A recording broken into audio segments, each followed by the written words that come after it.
So we've come down to southern Alabama and we're going through all the plants from the Southern Living Plant Collection, or a lot of the plants from the Southern Living Plant Collection, and Butterfly Candy series and Encore Azaleas, and looking through them and doing plant combinations together. If you have seen the first video, there was a full sun grouping, or things that can go in the full sun. Most of those things could probably take a little bit of part shade as well, but if you've seen that video, we're switching over and we're going to do part shade or shade combos here. Steph has laid out some things that really work well together. What we're looking for is differences in foliage color, foliage shapes and sizes.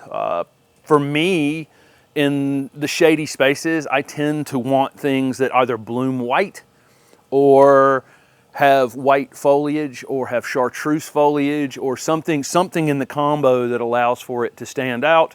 If we're using dark foliage things, and there are dark foliage, we'll have maybe a couple things that have slightly darker foliage. Those are the combos I definitely want to put with something that's going to allow it to stand out, giving it some sort of gold backdrop, some sort of chartreuse backdrop or white backdrop.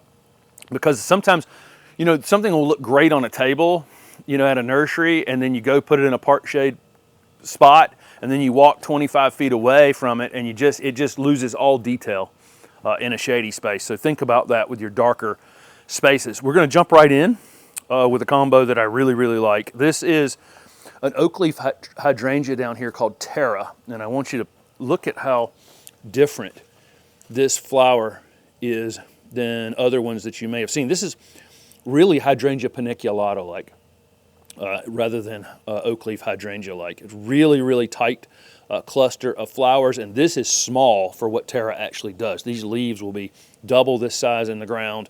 These inflorescences will be double this size in the ground as well. We've seen this one in the ground, and it's just incredibly unique. And again, this actually looks almost more like a Hydrangea paniculata to me, or some of the new breeding in Hydrangea paniculatas, than it does an oak leaf hydrangea. Great native, great foliage, and this is a 4-season plant. This is going to have great fall color, great summer flowering. As it gets larger in the future, it's going to have exfoliating bark, and so interesting even in the wintertime as well.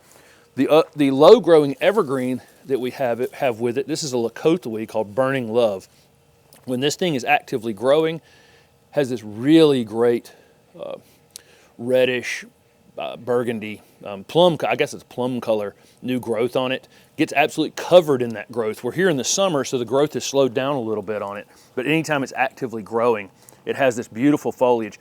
Gets a blueberry-like hanging flower on it in clusters. And when ours came into flower this spring, it was a beautiful flowering plant. It took 2 seasons for the flowers to really, really show off. I think it had a couple flowers the first year, and then second year, boom, it was solid white. Another 4-season interest plant, and one that you just won't have to do any maintenance to. 2 feet tall, 3 feet wide, you know, nothing to do to it really. And then for the back, we have this Roman candle podocarpus.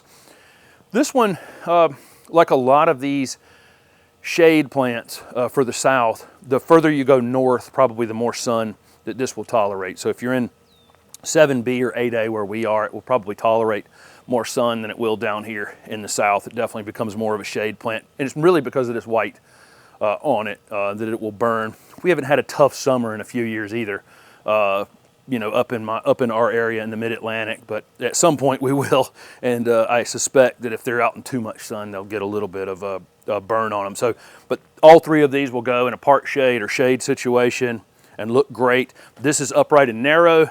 This is mid-size and kind of broad, and this is almost ground cover like, and so you can arrange them just based on you know, the shape of your bed.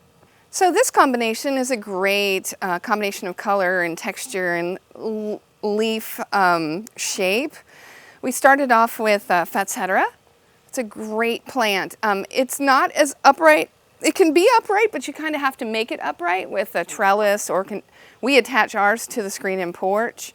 But a great variegated mottled leaf. It's just a beautiful combination of English ivy and Fatsia. What a beautiful plant. So we've combined that with the fine foliage of the soft caress Mahonia. It stays compact and small, gets a gorgeous pollinator-friendly bloom in the winter time, late winter, and just combines this fine texture with this large leaf. It's just a great combination. And then I've paired it here with Everwhite Agapanthus. The Everwhite Agapanthus down south is going to need a little more shade than perhaps people in the northern areas of its zone will need. So it's a great combination in a shadier area in a warmer climate. So you can trade this out for things like heucherellas or hostas or rhodias, things like that. And also, as a great accent in this is that pop of chartreuse color that you could add with the ever popular Everillo Carex. We love Everillo Carex. There's other Carexes that will do well as well, but this Everillo gives such a great chartreuse gold pop in this combination. I might also, if I wanted a little bit of taller shrub in the mix, change it out with our mountain snow Pieris. This adds a little more height to our combination and it's sort of a more substantial shrub component. So it's a great combination as well. Gives us a great flowering raceme of white pendulous blooms too. Great combination. I wanted to talk about combinations of herbaceous perennials and annuals. Some people don't include annuals in their combinations, but if you've seen our yard, we are very annual friendly people.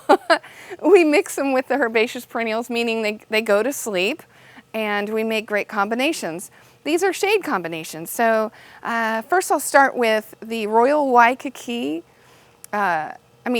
Royal Hawaiian Waikiki colocasia or elephant ear. What an amazing plant. It unfurls in this creamy yellow and green combination, and then as it ages, it matures into these pink veins, or pink midribs, I guess I would say.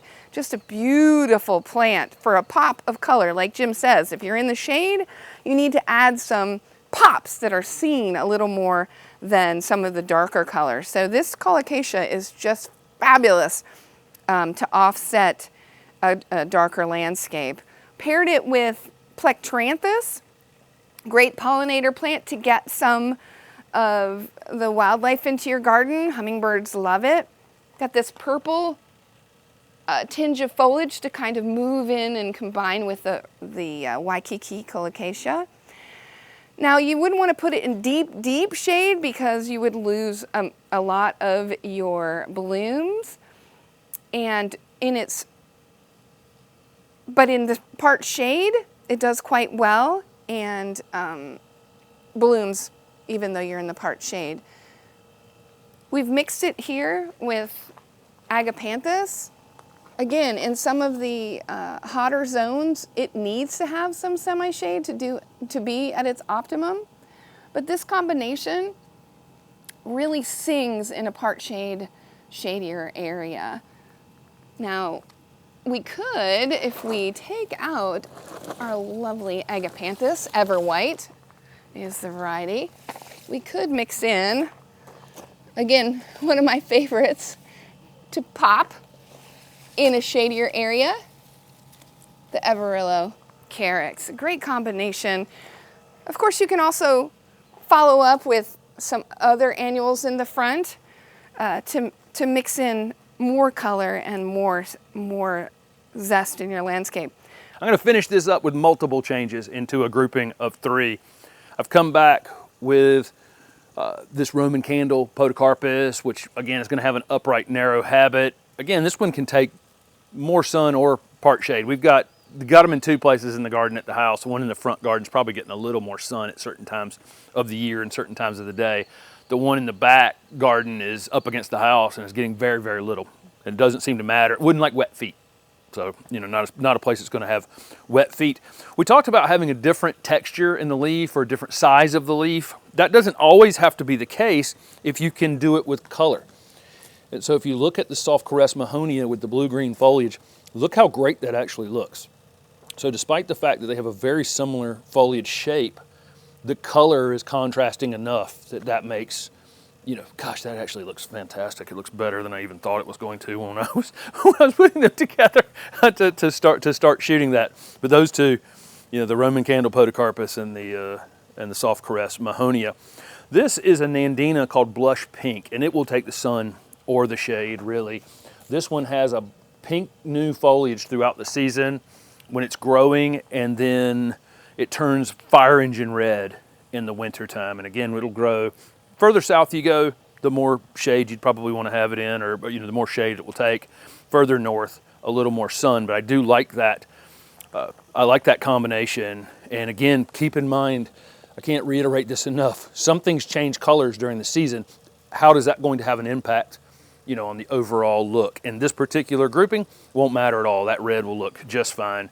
I can switch the podocarpus out for a Florida Sunshine Elysium in this group, and this is going to have this chartreuse color year round.